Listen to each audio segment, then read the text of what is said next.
কথা আমি বুঝছি রে বাপ, তোমার আসলে একটা বউ দরকার।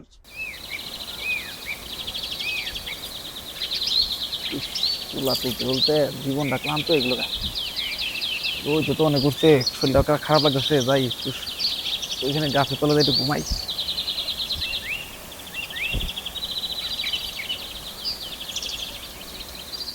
জায়গাটা শ্যামা আছে, এই জায়গাটা আমাদের শুয়ে একটু আরাম করে লই। ইস, আব্বা আবার এখন বেলা চেঁচানো শুরু করে দেয়।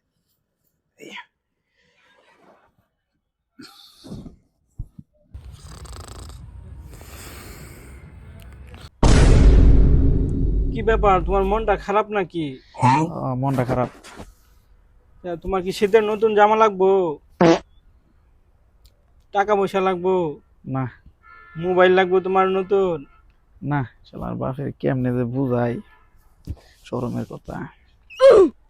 তোমার মনের কথা আমি বুঝছি রে বাপ, তোমার আসলে একটা বউ দরকার। ছেলেটারে পাঠাইলাম ক্ষেত বাঁচতো, ক্ষেত করতে নি পারছে আল্লাহ জানি, একটু খোঁজ খবর লই ক্ষেত যায়। আরে লেখাটা হানিফ না? হানিফ, হানিফ, এই হানিফ! কি বউ লইছে নাকি বউ? তোর আমি পাঠাইছি এনো ক্ষেত বাঁচছে, তুই এনো বউ বউ করস, খারাপ তোর বউ গিরি ফুটাইতেছে।